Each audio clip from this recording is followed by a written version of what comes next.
since then, I said. Yeah, because I mean, there were things that didn't want there. Yeah, you took some stuff out. Good. I mean, it sort of makes it vaguer in a way. But there's always politics, isn't there? Especially in universities. Great.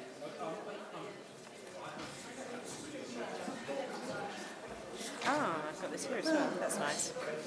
I actually need this now. Busy times apart from this. I've started retiring.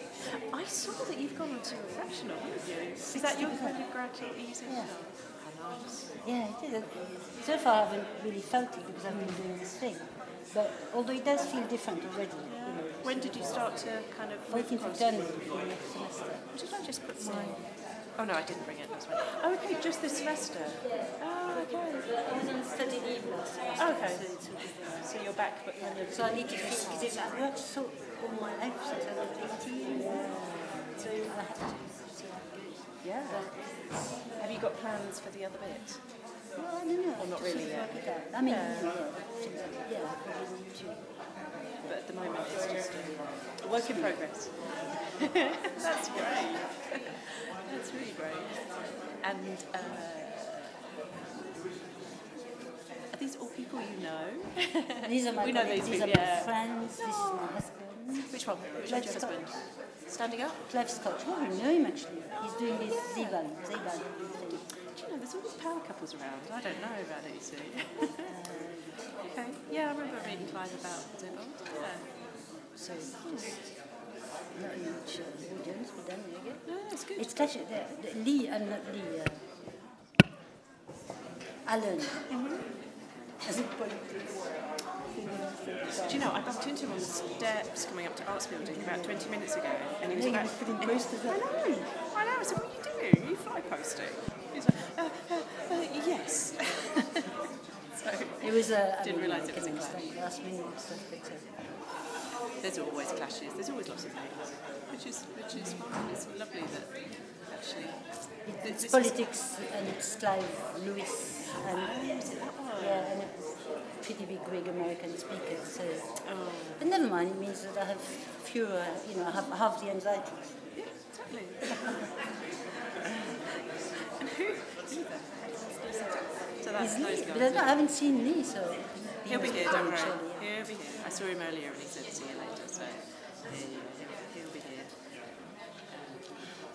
Good. So yeah, I've got some notes on my version, so I'll just take it here. Is that your...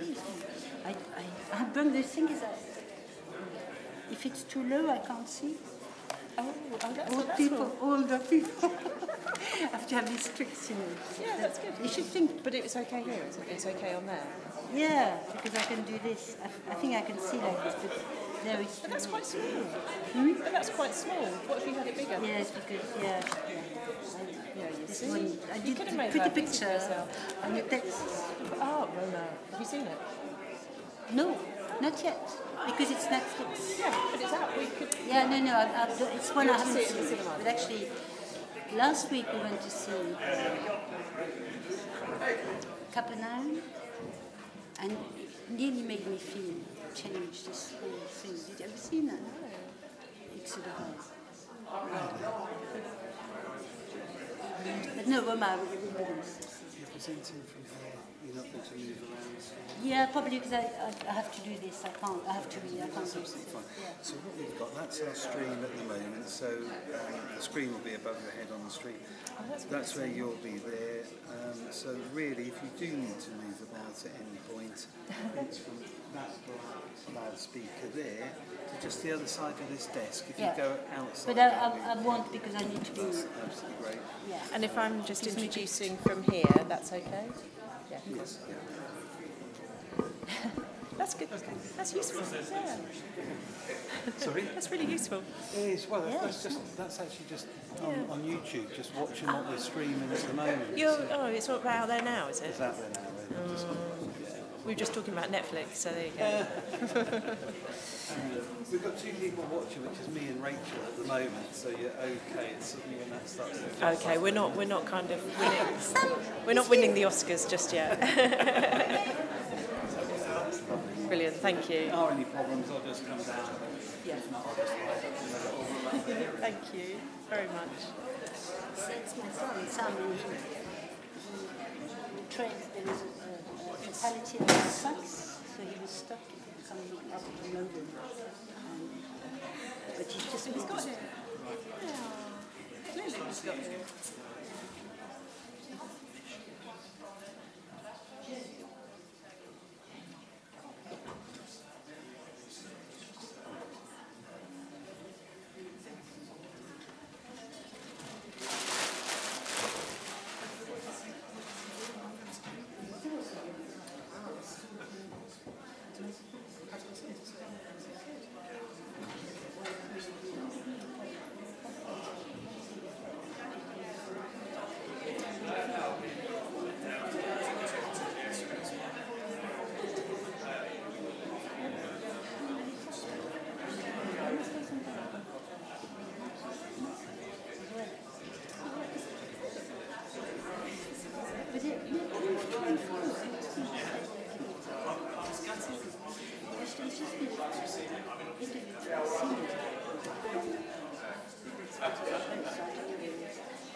Oh, yes.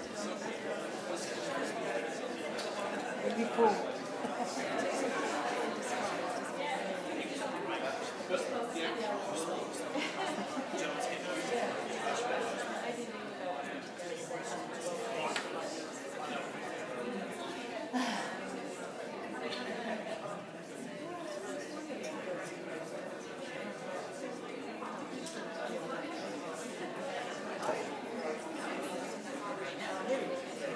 Aha! Does he have his Van Gogh tie on?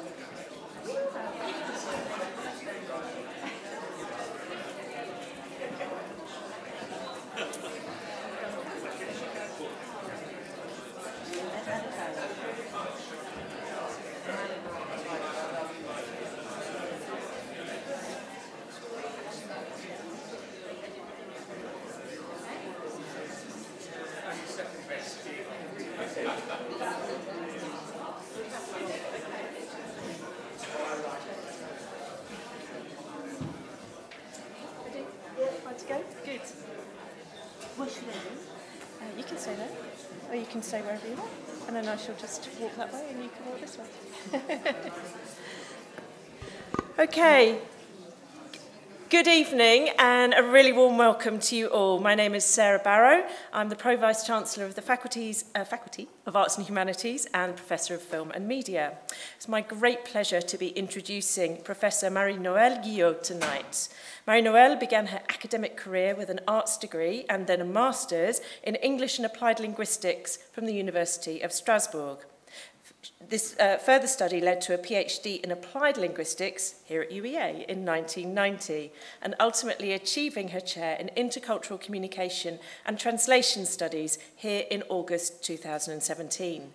I think, in fact, Marie-Noëlle was one of the very first people I met on my first day here in August. And I remember her being very excited about that moment. So it's lovely to be here this evening. Marie-Noëlle joined UEA's School of Modern Languages and European Studies in 1995 as a lecturer in French after 2 research projects on then cutting-edge CD-ROM resources and text processing software as senior research associate. Her career progressed to senior lecturer in 2008, and the school developed alongside, becoming a school of language, linguistics and translation studies, then language and communication studies. And it's great to see people from all of those iterations, I think, here this evening. Now in 2019, the school encompasses politics, philosophy, language and communication studies. Over the years, Marie-Noëlle has occupied most posts of responsibility, and some simultaneously, within the school, and was deputy head for 2015 to 16. Marie-Noëlle has seen a number of changes across the years and contributed significant input into the school's vitality, development and reputation. In her role as research director, for example, she was instrumental in improving the school's range of activities, introducing and leading the cross-cultural conference, public roundtables, research and engagement seminar series and professional panels, creating productive, collaborative research and impact opportunities for her colleagues.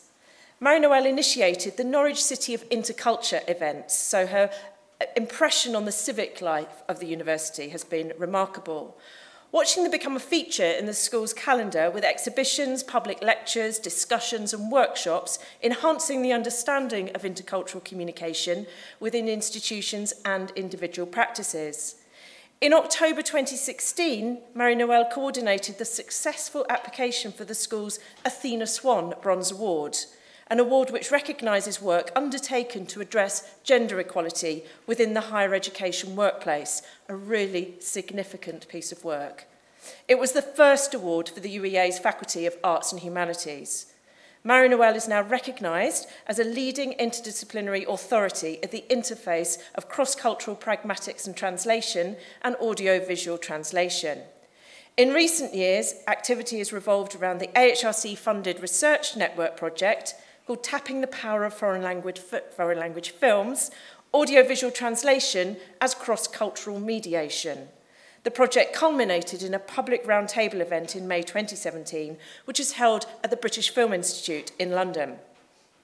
Marie-Noëlle's many publications have provided a creative response to the changing requirements of the higher education environment, setting new research agendas across applied linguistics, cross-cultural pragmatics, and translation studies. With digitisation and global dissemination, foreign films depend on subtitling or dubbing to reach their public. Yet we know barely anything of their impact on audiences and broader societal repercussions. These are the critical concerns Marie-Noëlle has been addressing in her more recent work. Please join me now in welcoming Professor Marie-Noëlle Guillot to give her inaugural lecture. Thank you.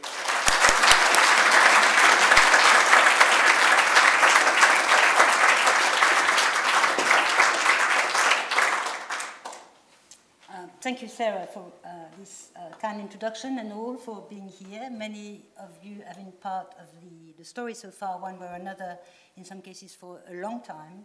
And it's good to be sharing this particular event with you. It's as much yours as it is mine, as they say in film awards, which thanks to all. So thanks to all.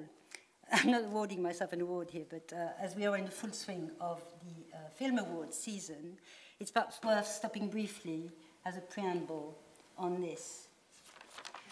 Awards do go to foreign films, but never in mainstream events, to my knowledge, to what gives foreign films their voice, audiovisual translation, and never to the people, those unsung heroes really, who deliver audiovisual translation so seamlessly, that mostly audiences are able to experience them, these foreign films and other media, as though they were in their own language, which, or some would have it, should be the ambition and mission of audiovisual translation.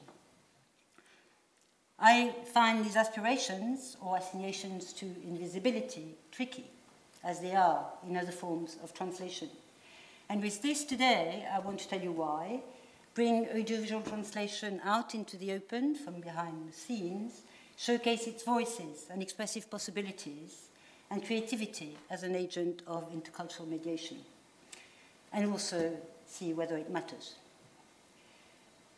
This comes towards the end of my career, and the retrospective journey that your lectures always are, at least a little, goes back to me for times which are very 20th century, literally and figuratively. And some of you may not even recognize some of the artifacts of my teaching and research from actually not that long ago. And things have moved at an incredible pace from when I took up my job here, full-time job in 1995, and stopped doing freelance translation and a range of other things, from, for translation, physical delivery of book research, hard copies, to almost full digital access and almost instant global availability in just about every respect today. Most of my slides today are slides or materials that I have used before in my teaching or in presentations at conferences or public events like the round tables here at Cinema City and the British Film Institute for the project that Sarah mentioned, as a kind of recap of all that, and also illustration of the range of activities that we engage with as academics, of the range of people that we engage with, the changes of direction that we go through, all of which make us what we are as teachers and researchers. But another main reason for bringing up technology is that the massive technological changes that are illustrated here have radically changed what is at stake in audiovisual translation and shaped debates about it and my own research. The second major drive has been this, what happens this end. In these rows of seats in cinemas like here or at home, on trains, in planes, etc., with TV and online media, to the people, you, me, and millions of people across the world every day who consume media mediated via translation across languages, so interlingual translation. What does it do to us? How do we respond? How does it affect our outlooks and views of the world?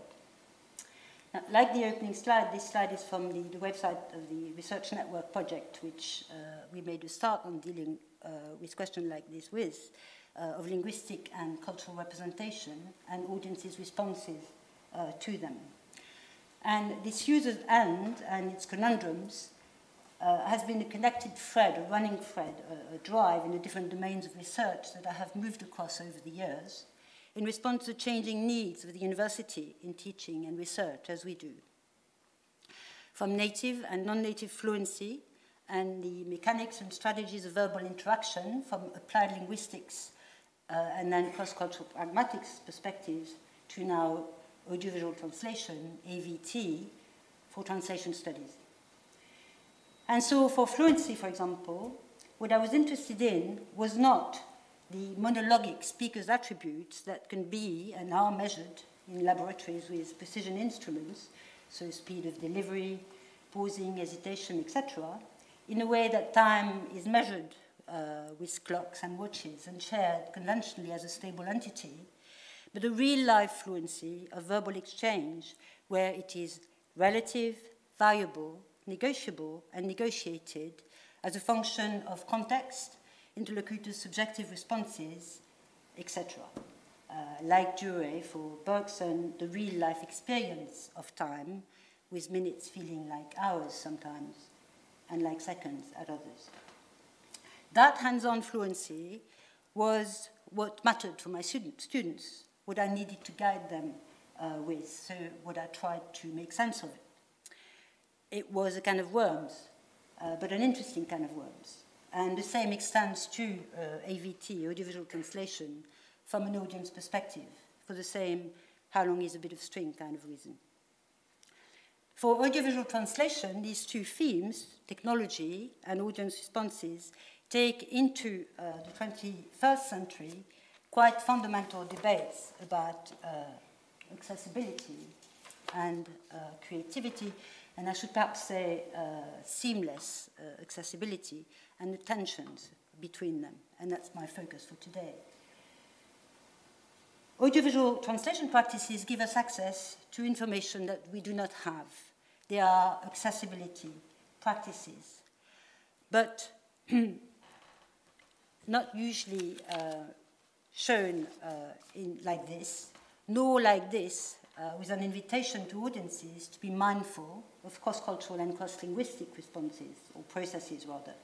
Isle of Dog, Wes Anderson's 2018, is a rare example of a film that does that, and asks audiences to engage consciously with AVT, what is translated and how much is, what is not, how much is actually needed. And also to recognize that choices are made with people behind these choices, explicitly with a note to viewers, implicitly with the range of representation strategies it showcases and processing challenges that it produces. Critics often don't really know what to make of this kind of thing, as here with Godard's film Socialisme, which Guardian critic Bradshaw thought had nothing to offer, with the fact that it has English subtitles that are only telegrammatic stubs, giving the rough gist in 2 or 3 words, not helping much. Godard wrote the subtitles for this film himself, and comments from other quarters show that there was more to it, more to the whole affair than just that. And even the sample here on the right, and its conspicuous layout suggests this much, and it's also discussed in this other piece here, Sense of Cinema. Bradshaw didn't make much of the conspicuousness of translation and translation processes in his review of Isle of Dog either, even though he had plenty to say about it otherwise. But reviewers from a Japanese perspective did. And here, Moiko Fuji. I'm not 100% at one with what Fuji says here, and this is a bit of an aside at this point, but it has 2 justifications. It draws attention to linguistic and cultural asymmetries, so imbalances between English and other languages and cultures, with interest in and engagement with translation always greater from the less dominant language. The second reason is that this review was sent to me by one of my students as part of a lively verbal and email exchange about all this. And it gives me the opportunity to pay homage to students for all they contribute to making us what we are and shaping us for the better, as much as we hopefully do too. So back now to accessibility and creativity, and I will focus on subtitling in mainstream practices. So lines of written text at the bottom of the screen for utterances and make-believe spoken language dialogue lines in another language. And subtitling is with dubbing, so total replacement of verbal language in one language with verbal dialogue in another, is one of a range of accessibility practices that also include voiceover, subtitling for the opera, and things like that. And intralingual practices, so from one language to the same language, English to English. And before I move in earnest to subtitling, and I'm nearly there now, I just want to make a small incursion into interlingual accessibility practices, because they too are taken pretty much entirely for granted, a bit of magic, only noticed to be picked on the rare occasions where a mishap makes them fleetingly but damningly visible. And because this country is amazingly good at audiovisual accessibility, and has for years routinely exceeded the regulator's Ofcom compliance and quality targets. It's good. There's no magic in any of it, but amazing technology and people with amazing skills doing spectacular things to bring media to the blind and visually impaired with audio description, to the deaf and hearing impaired with signing and dedicated subtitling, and broadly to all with live subtitling, the thing you see in doctors' surgeries, airport, public spaces, where television is streamed with no sound, but live. So, how does what is said live in the news or in sport or whatever come to us at the bottom of the screen in written form with punctuation, barely any time at all after it is uttered? Well, what you see here in a big photo from one of our annual visits with subtitling and dubbing students to Redby Media, a main service provider for the BBC and other channels, is what is called a respeaker doing respeaking. So repeating, comma, with clear articulation, comma, and with punctuation, comma, what she hears live from a TV program into voice recognition software that's trained to her voice and uses her input to generate the subtitled text that you see almost instantaneously. And that may seem easy, but just think of a live football match, say, between Russia and some other place, and coping with fast commentary, tricky foreign names, unpredictable developments, topics, technical terminology over extended periods of time. And that's what this speaker was preparing for later that day. Now, there are ways to cope with this, and IT help gimmicked too, but it takes mighty and unrecognized skills as interlingual subtitling does too. There is now also sophisticated technology for interlingual subtitling, so that the various stages involved, which used to be carried out separately by different people, not necessarily in contact with one another, can be done by one person at one PC station with subtitling software, as seen here on the larger picture, which is from one of the TPFF, the project with, from one of the research methodology workshop we had, which included hands-on practice session with a professional subtitler who's standing there, Christine Gerdis. And in the small photos with a group of students on the right, the top right here, just using laptops in a workshop for secondary education language students that they had prepared and delivered as part of their assessment for the subtitling and dubbing module. So anyone with a modicum of IT know-how can do subtitling now, and they do. And here are a few examples. So you often get more information, for example, glosses for culture-specific reference, and here a pun. Fan subbing emerged in the 80s out of the frustration of fans of Japanese anime with the erasing out in US versions of anything Japanese in their favorite pieces. And they were then working on very cumbersome videotapes and now readily shared digital files. You get also greater and different use of the screen and layout and typography, and even live comments on fan suburbs, for example. Also here at the top of the screen, transliteration of song lyrics with each syllable highlighted as sung. So dynamic forms of representation. And all this corresponds to different evolving practices in different viewing practices in different contexts. It brings with it evidence of an appetite for quite different forms of audiovisual translation and interest in otherness. It also brings with it different concepts of quality, showcasing the expression of subjective spectatorial experience as against the normative one-size-fits-all approach in mainstream industry. These kinds of practices already have an impact on media, as here on mainstream media, as here in the BBC Sherlock, where we're given access to Sherlock's thinking as he's deducing Mary, Watson's wife. And there's quite a range of sophisticated forms of representation used in Sherlock, but even in EastEnders now, for example, to show what people are texting one another as they do, in case anyone might be interested. That technology has put subtitling into the hands of consumers, now prosumers for my film studies colleague Raina Dennison, and what has come of it, for better or for worse, has been an invitation to revisit audiovisual translation from fresh perspectives, not just with respect to amateur practices, and the practice and flagged here by Perez Gonzalez, and we're back here to creativity and accessibility with the hanging question of whether they're compatible, but also in research and with reference to mainstream practices. And for me, it's been an invitation then to consider the expressive potential of subtitling within these mainstream practices, within the seemingly normative straitjacket of the industry, with particular focus on language.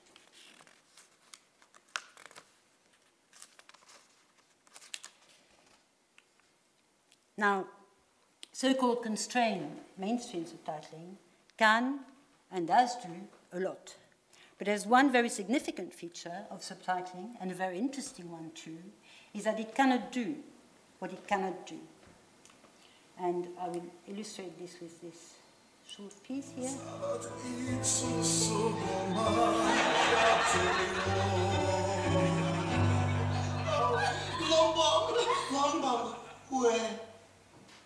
Where?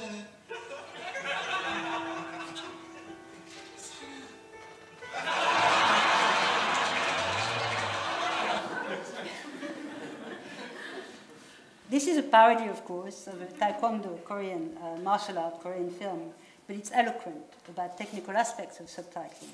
There is so much time and so much space to play with.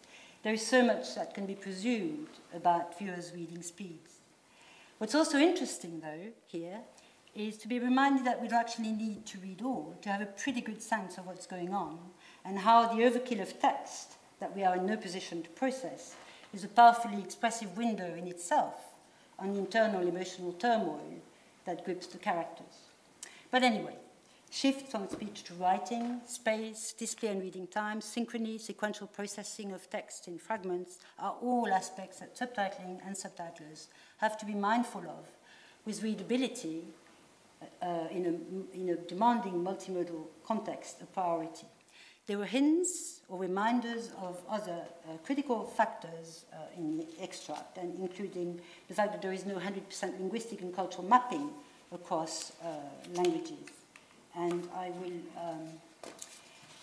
and there are blatant ways in which this mismapping manifests itself. In idioms, for example, it doesn't rain cats and dogs in French, urinating cows are credited with the deed. But there are also more covert examples of linguistic and pragmatic mismappings. And I'll just go back to, in my research time, to about 2005, though this is a later slide, to illustrate that. And back to work with student data on how speakers of English and French do group talk as native L1 and non-native L2 speakers. And I look at the simpler of the two turn-taking strategies that are listed here, so but, mais in French, at the very, very beginning of turns, with nothing else.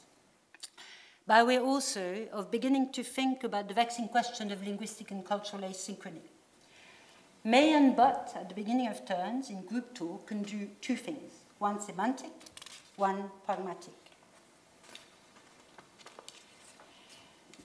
They can mark an opposition, as they do in the middle of sentences, so be adversative, but are also, particularly in French, just a really handy little word to get a word in the heat of busy interaction, so have interactive functions. But these two functions, adversative and interactive, are not in evidence to the same extent in English and French in this position. In French, for mais, what prevails is the interactive function here on the right. In English for but, what prevails is the adversative function here on the left. And it's used much less in this position in English for this reason. So, same literally translatable little word, but quite different values in use. Pragmatic value. Does this make a difference? Well, in the study, English students recorded after the year abroad had realized that mais was very handy to compete with native speakers of French and get a word in, so we're using it a lot, more even so than native speakers. The problem, though, was that they were using it with an adversative function, conflictually, in a way that the French groups didn't, or anywhere near to the same extent. So they had grasped the interactional function of mais, but not its value in this context. And they were guided in that by their very deep-seated sense of the value of but in English. So it sounded over-conflictual over-conflictual more than the French, paradoxically, from a French perspective. And this is really just the tip of a massive iceberg of intercultural communication minefields. And it illustrates beyond the kinds of linguistic and cultural mismappings that are a challenge also for subtitling, just how ingrained the frames of reference that guide our responses are to text or to anything else. And I'll get back to the implications of that for subtitling and for our responses to subtitling a bit later. But apart from linguistic mismappings, there are other standard types of critical points for subtitling, which include things like cultural specific reference, and there was an example of that in the earlier Amélie slide, where a reference to what is or was in my youth a popular mail order catalogue, le catalogue des Trois Suisses, here outrageously opened at the 90th page, is both neutralized and explicated as lingerie catalogue in subtitled text, which has also undergone significant reduction to fit in. And here are a couple of examples of intertextual reference and humor and how they are dealt with. Denham, Billeting Denham at 4, in the introduction sequence here, echoes Bond films and the typical Bond, James Bond introductory routine. There is humour in the phonological play on word, Denham, denim like a jean at 5. The reference to Bond film goes in French, so omission there. It's kept in Spanish, with a question mark, though, on how familiar it may or may not be, comparatively, for Spanish audiences. The reference to denim in Spanish at 5 is neutralized with like the cowgirl fabric, so no play on word. In French, the reference is graphically spelled out as denim, D-E-N-I-M, like for the jeans, where in English it's kept as Denham, with audience expected to make the phonological leap and engage with constructing the pun. Denim in French is far less common and recognized than in English, so here again, there is a question of cultural distance and of its implications. Exotic reference, promoting a sense of being at one with another culture, versus the familiarity of a broadly shared reference, promoting a sense of group membership. So these are a few of the many kinds of technical, linguistic, and cultural challenges that subtitling has to contend with, and of standard strategies that it draws on to do so in the space that it has. It omits, neutralizes, condenses, reformulates, etc., often very imaginatively. It has other expressive resources up its sleeve, some to do with language and others with form, and together they make subtitling quite distinctive as a form of expression.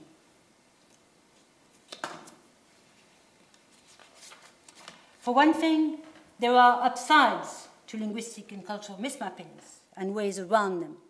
Japanese has a very complex system of gender markers, for example, as you can see on the right here, and you can see how this might play out in a film like The Danish Girl, which deals with questions of gender reassignment. As it happens, the translation that the students whose work is shown here looked at from the perspective of ideology did nothing very interesting with it, but the potential was there. Where English has just one pronoun of address, you for in the second person singular, many languages have two or more. Tu and vous for French, for example, which play a key role in this film here on the bottom left, sur mes lèvres, with my lips, where shifts between the two forms, between the two main characters, have critical structural and narrative functions. This is potentially productive when translating from English, but of course tricky to accommodate the other way around. And there would be too much ground to cover for me to explain how this is done here by an evolving interplay of shifts in register, punctuation, form, and the setting internally of linguistic and pragmatic value. But I will show you small localized examples of these things to give you a sense of what can be achieved, sometimes with very little. Starting here, top left, with an example from Montalbano, the Italian detective series shown on BBC 4. In this scene, Montalbano has switched to French to interview Aisha, a bilingual Arabic-French character of Tunisian origin. And Aisha in French revealed herself to be much more sophisticated linguistically and in every other respect than her unbridled talk in Arabic just before had led to believe. So it produces a shift in the perception of her character. This is shown in the original French in the register contrast between Moi je m'appelle versus Montalbano's non-native sounding Mon nom, Salvo. And in English, with a slight but conspicuous and effective clue, the fully formed utterance, my name's Aisha, by contrast again with Montalbano's monosyllabic, foreigner-like talk, my name's Salvo. Punctuation plays a part in this, as it does in this other example, which now involves an interpreter. So the languages heard are Italian and Arabic, with subtitles in English on the left here, with a back translation in French on the right. This is from a paper I gave in French. There's a difference here between the line in pink, what Montalbano is shown to tell the interpreter to say, tell her Allah is great and merciful, and the line in orange, what the interpreter is shown to say, sorry. Allah is great, comma, and merciful, full stop. The comma gives a sense of the cultural resonance. I mean, the comma gives greater prominence to both parts of the utterance represented, and the full stop a kind of respectful finality. And so a sense of the cultural resonance that these terms can have for Muslims like the interpreter and Aisha here, by contrast with Montalbano, for whom they're just a blackmailing tool. He's just trying to extract information from her. I don't know what was said in Italian and Arabic, by the way. So this is what counts for me, regardless, and would for you in the same situation. So punctuation in subtitling can play and does play a role in representation. And this extends to other features: syntax, adjective, paratactic, and standalone units of meaning to ease processing and avoid the disorientation of text carrying across frames. And these things are actually features of speech, so there is a trigger of orality in all that. Line segmentation, line distribution across frames, which affect, for example, the representation of turn-taking, so form. I won't go into all that, but before I link back to audience response, I just wanted to make clear a key point, and that is that choices in all these respects work together in an integrated way, with at any point, affecting what happens further down the line. So there is a dynamic vertical dimension to representation in subtitling. What matters is not so much choice in any single respect at any single point, and that's the way subtitling is often judged, often negatively, but relationship between choices, and indeed with all you see as well. And this is highlighted in work I'm doing now on this film, Manchester by the Sea, looking at expressive resources across different Romance and Germanic languages. They do very different things, not just linguistically, but also with form. And you can't really read this, but it's just really to drive home this question of verticality and interrelatedness of types of features. The value of what is shown in pink, which is the F-word expletive and its representations, is dependent on language choices before in yellow and blue, and indeed also in a preceding scene, on the distribution of lines across frames, and on the extent of text streamlining and stylization, which is much greater in French here, as you perhaps can see a bit better with this close-up, and get a sense also of how, even just visually, this greater stylization gives contrast, a sharper edge, in a sort of less is more kind of way. A sense of how the way language sets itself up, how the way linguistic items are used is set up internally, undergoes indexing of their use value, pragmatic indexing. And here's another example of what I mean by pragmatic indexing, with examples of greetings in 3 films, 2 French, Hidden in Paris, and 1 Spanish, Volver. And what is shown here are all the occurrences of greetings in the subtitles across these 3 films. They tend to be few in film dialogues because film dialogues themselves are very stylized. Make-believe speech written to be spoken with a narrative job to do and audience design concerns and little space to do all that. So they tend to do away with anything that does not contribute to narrative development, as these all do. What's striking in the subtitles is that there are only 2 forms of greetings, hi and hello. And they work in different ways with different pragmatic cues or settings across the 3. So that, for example, the function of the single occurrence of hello in Hidden on the left, which stands out in the midst of the high forms, is to flag a very dramatic moment in the film. It works as an ominous prelude for an apprehensive over-the-phone inquiry about a missing child. And the phone call is with a child, so there's nothing to do, it's nothing to do with formality here. So the values indexed are different and set from within. What's interesting also here is that the source dialogues too give greetings a particular value, and bonsoir for hello in Hidden has the same dramatic value as hello, but there is no correspondence elsewhere, nor is there any correspondence with real-life exchanges. Subtitles do their own things, But film dialogues do their own things too, and as does dubbing, as Pavesi shows in her work, with the excess and demonstrative, for example. And it's further evidence of their fictional nature, but also of their distinctiveness as mediums of expression. Now, I'll just do one example, last example, before I move to audience responses to sum up and get back to this question of cultural asynchrony and its implications. And the example is from Read My Lips again, and here it is for now completely out of context. The issue here is text in English triggering expectations from English, as with the example of but earlier, for people speaking a different language in a different context, French here. Particularly as here, the directness of the request in English, so impoliteness for English, put crudely, is belied by the source, which provides you here with evidence that the French can do indirectness and be polite. So does inevitable reduction produce misguided and misguiding misrepresentation here of the tricky business of politeness? That, I think, is belied by the subtitle too. This is the first time that the character is addressed by this person, by her Christian name at this point, by her boss here, and not as Miss Bain, so as she had been so far, so surname and title as would be the norm in this professional context.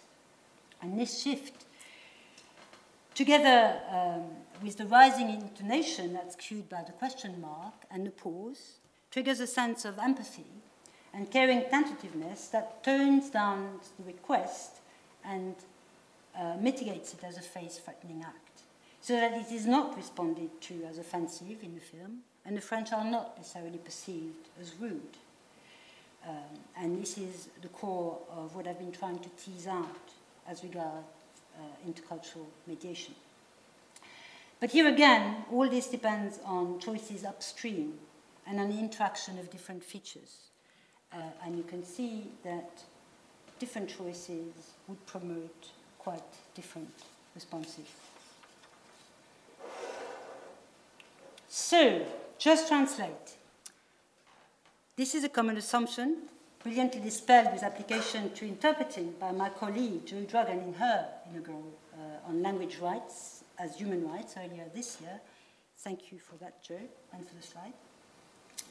It doesn't work for subtitling and audiovisual translation either. There is creativity within accessibility in mainstream practices, within text itself, and in interaction with the other expressive resources in cinematic discourse, what you see and what you hear.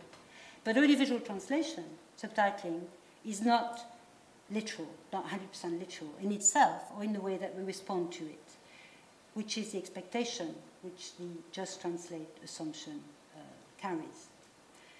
It usually doesn't have the space to be, but would it need to be? We can cope with things not being represented literally. There can be new perspectives in non-literal representation, refreshingly so, as here, with apart from interesting views on skies, light, causality, gravity, the nice touch about women doing the impossible, as ever, though not for once as an uphill struggle. Women can. Subtitling can, and that was perhaps a point in Godard's thing earlier. But what do viewers make of it all, particularly from the point of view of intercultural literacy? What imprint is left? To what extent can and does subtitle text tell you something about the way that people may use language elsewhere and how? With high-tech equipment like eye trackers, EEGs, ECGs, we're able to measure reading speeds, what viewers look at and when on the screen, even their emotions. For example, responses to metaphor in translated or untranslated form. They are all very interesting, but they only tell us what they tell us, that there is a heart or brain response, for example, to the presence of metaphor in translation, and an emotional response, but not what this response is beyond that, or if there is any causal relationship between them as well. It's like the measuring of a speaker's fluency in a lab. it doesn't actually tell you very much about how fluency is done in real-life interaction. There's barely any work at all that makes the leap to the other side of perception, just a handful of studies by De Sela, my TPFF co-I, and a colleague here, Carlos de Pablos. And so there is still the question of what we make of it all, of literal and not so literal representation, on the basis of our shared knowledge of the world, about ships sitting on top of seas and shipwrecks falling to the bottom, and submarines floating in between, the dangerosity of sharks and the foolishness of surfers, and of what is not part of our experience in the same way, because, for example, we come from a different linguistic or cultural background, a different kind of place, a different kind of time, a different kind of sea. So that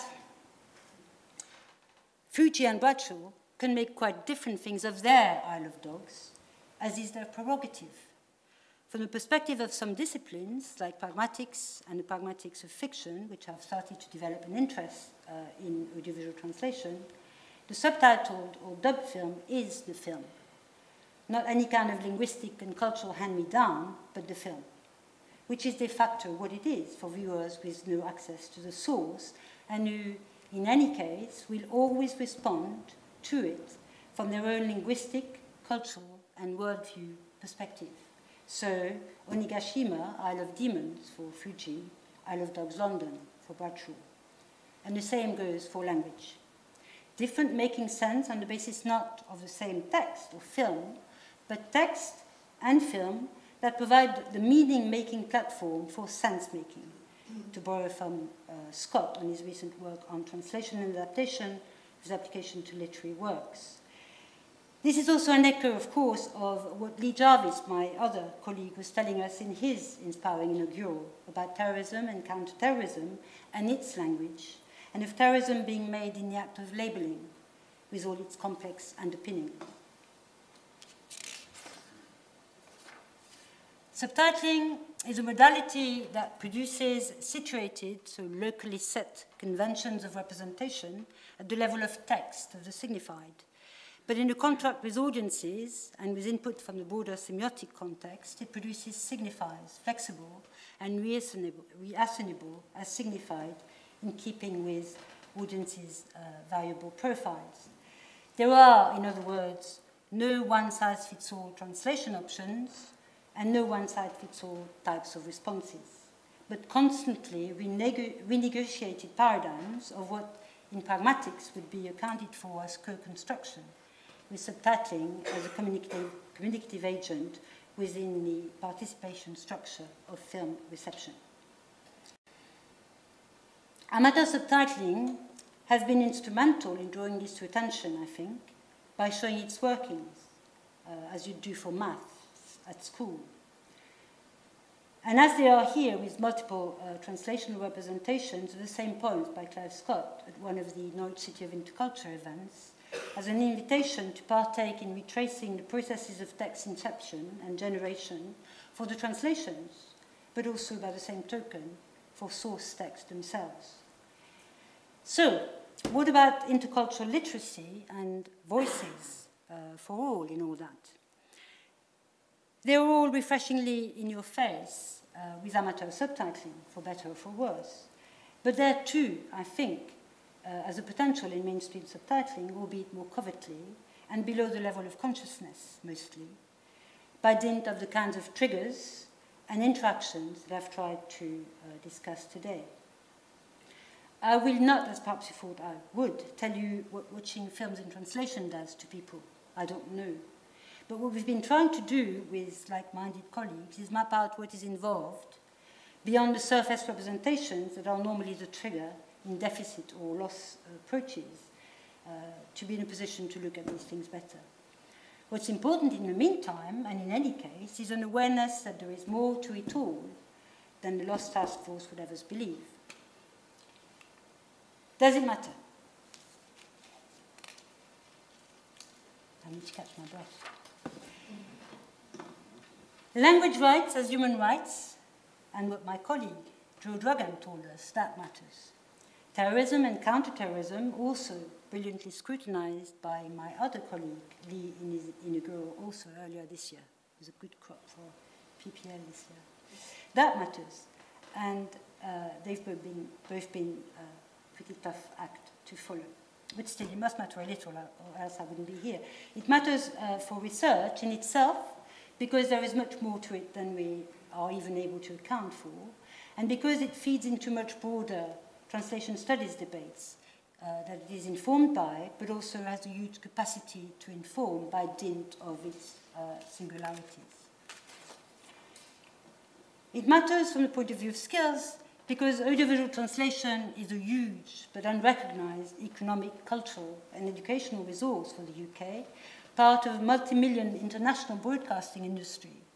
Downton Abbey has been a major export, now with its own travelling exhibition, in a worldwide tour of many of the 60 countries where it has shown. Sponsors for Paddington include the Shard, the Museum of London, Heathrow Express, Visit Britain, and others, telltale indicators of the huge foreign markets that the film has been expecting to attract, like many others, to the UK and Ireland, with Games of Thrones and things like that. Foreign productions in the UK have likewise been amazingly successful. Montalbano, the swimming detective, has put Sicily on the map, culturally and economically. It even had its own conference. Multilingual and interdisciplinary, with cinetourism as one of its three themes, with audiovisual translation and Camillieri's literary tradition. And as a guest of honor, Angelo Russo Cattarella, the comic figure in the series. And here are a few other sites mentioned in the tour before that we visited as part of the conference: the castle of the mafia boss, the disused factory crime site, the mayor's office, Montalbano's office, with a few people waiting to be seen for whatever reason.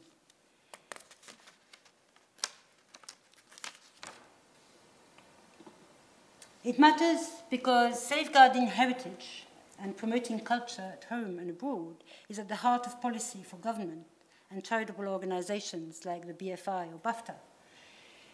It could be done without audiovisual translation, but audiovisual translation never comes into the picture. It's a bit like foreigners. As in the earlier incarnations of its strategic plan, the BFI has impressive international ambitions to promote culture, including with world cinema, an ambitious matching education and skills program to export UK film talent, skills and culture abroad, and that echoes the government's own papers on the creative industries. How all this is linguistically possible never figures in any of these documents, so probably there is some kind of unconditional trust in Babelfish, not the Google one, the other one, that makes it possible not to heed the looming skills deficit in audiovisual translation, foreign languages, and intercultural literacy that is being forecast by the audiovisual translation profession and beyond. In a culturally divisive and economically challenged Brexit context, it may be unwise not to. It matters because questions of linguistic and cultural representation in translation extend beyond audiovisual translation to cultural contexts, as here, museums. This is a slide from handing over work with my students for the translation work experience module that we have, to contexts in which they are omnipresent in our everyday lives without our thinking very much about it at all.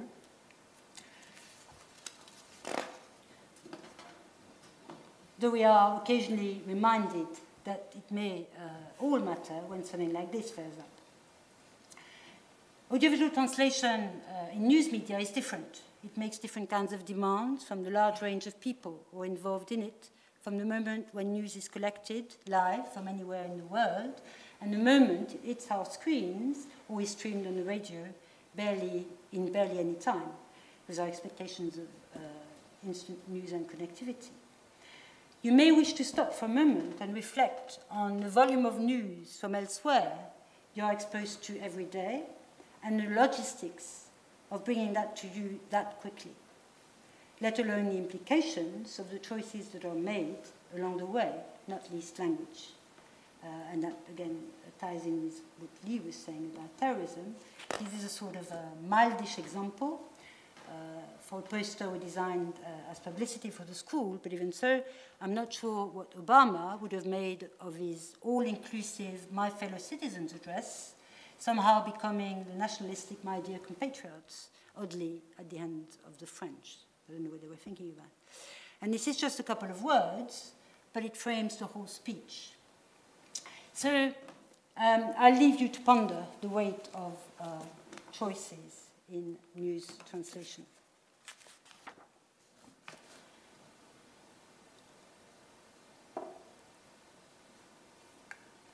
Our film studies colleague, Keith Johnson, had this to say about his involvement with the TPFF project. And the scholarship in audiovisual translation that he draws to attention is scholarship that I have gained from hugely. And so this is for me the opportunity to pay tribute to those who are engaged in producing it. My core team, TPFF partners, and all the other TPFF network participants from across Europe and beyond, including two roundtable events here at Cinema City and then at the British Film Institutes. There have been many other colleagues who've made the difference and to whom I owe a debt of gratitude. The EUR, LLT, LCS, and our PPL, academic and administrative colleagues and friends in the many incarnations that we have existed in as a school and institution. Roger Baines, my long-standing companion in arms in all these adventures, Clive Matthews, nearer to now Lee Marston, my head of school, who entrusted me with a Finus One. I said yes, I did not know what it was. The rest is not history, but very much alive in other hum schools too. When I think back to research specifically, though, I realize that the people who have made a direct difference to me have been mostly women, from my mother, whose educational ethos and commitment to processes of learning as the key to lifelong independence and responsibility has underpinned my life and my own educational agenda and practices, to Maria Pavesi, who is here today and will tell us about dubbing on Thursday. All, like also the men here, pioneers in their own field. My mum as a practitioner, the rest as eminent scholars, whom I have looked up to for their dare to do different creativity and rigor. And like Jo, with the women in her life, I wanted to acknowledge them, these women who can, do, and have done, and the men too. There were a lot of people in that talk, actually, in name and not, back home also, still here or not, and that goes for them as well. I'll finish now with AVT and subtitling. They are more complex, more creative, more interesting, more exciting, more enlightening, more powerful, more dangerous than they are often given credit for. There's a corny analogy to be made here, and I won't go that way. They too could do, it seems, though, with our Finus One brigade. You are it now. And just for good measure, I'll leave you with a 100% literal representation, except for the impeccable French accent.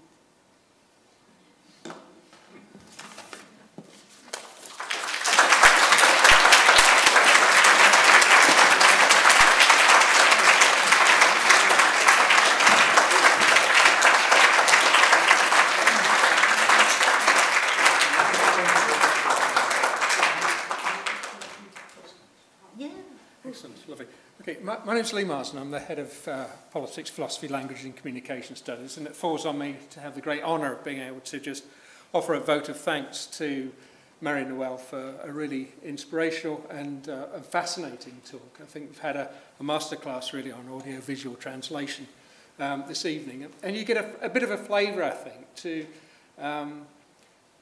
realise the place that Marie-Noëlle has within the school, but within the wider university as well. You can understand why she's so loved by her students and how inspirational she is. And I'm not going to hold you too long from your wine later on, but Marie-Noël has agreed that she would take a few questions. So do you want to field those yourself? Or? I don't mind. Okay, so opportunity 5 minutes or so to have a few questions. So who'd like to start off? You don't have to. Oh, they do. Okay.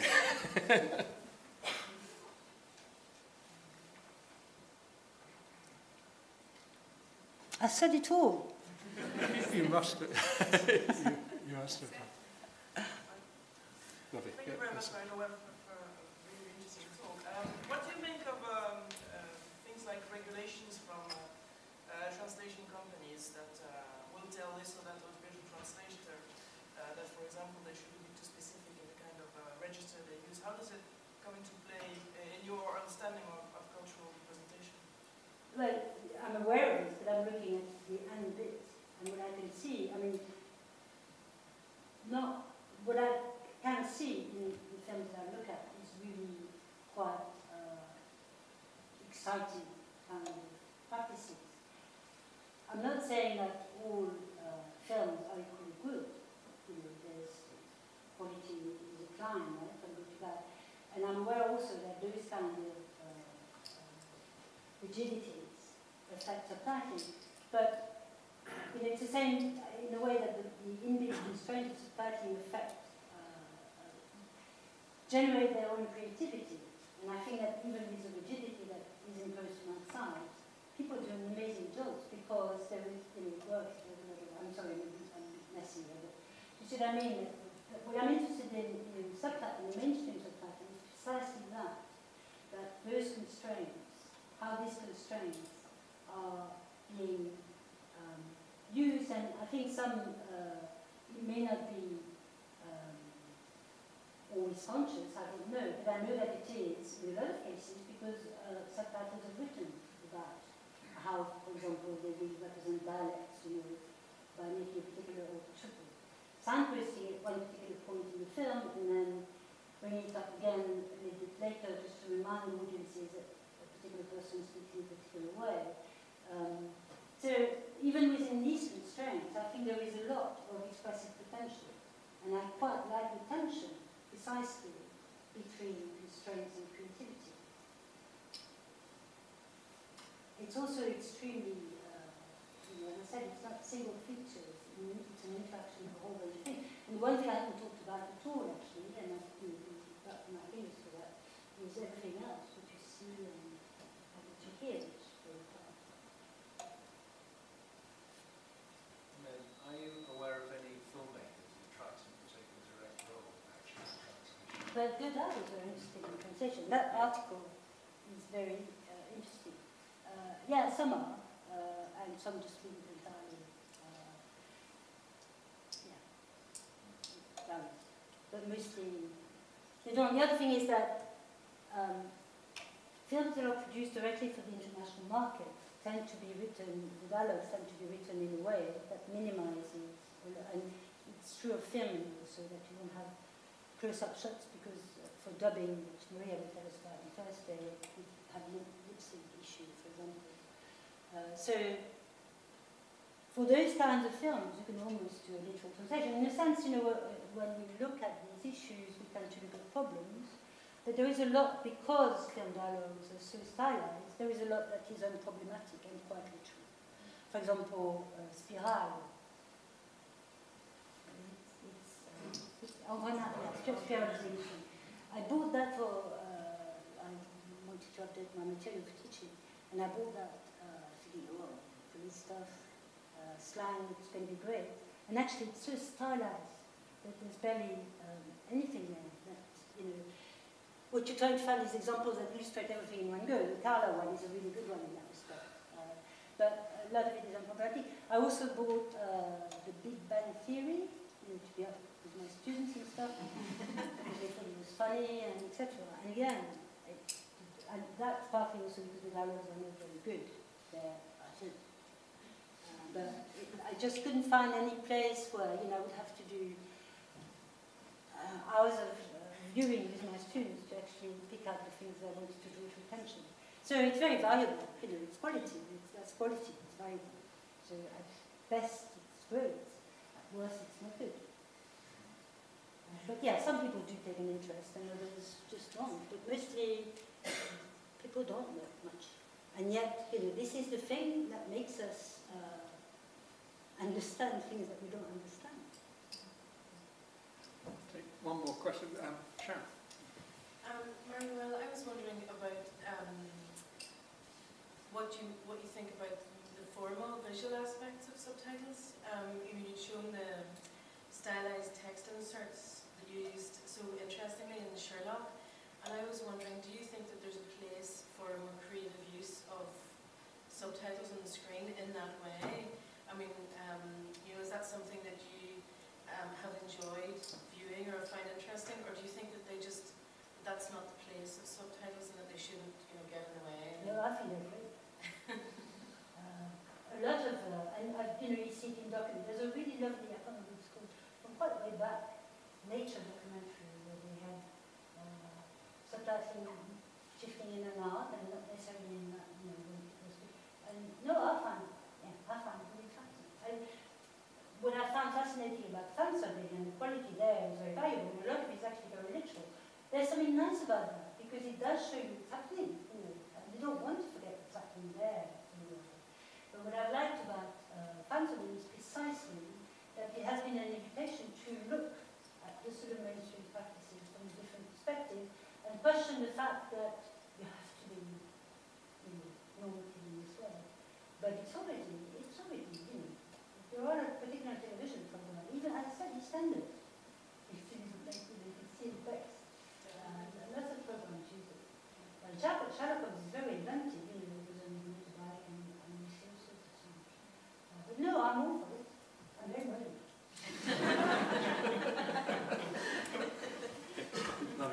Thank you very much indeed, Marie-Noëlle. There is a reception outside. Please feel free to stop and have some wine, some soft drinks with us, and to corner Marie-Noëlle, who will no doubt be very happy to talk to you again about that. But a terrific talk. Thank you very much indeed. Absolutely fascinating. Let's give our appreciation.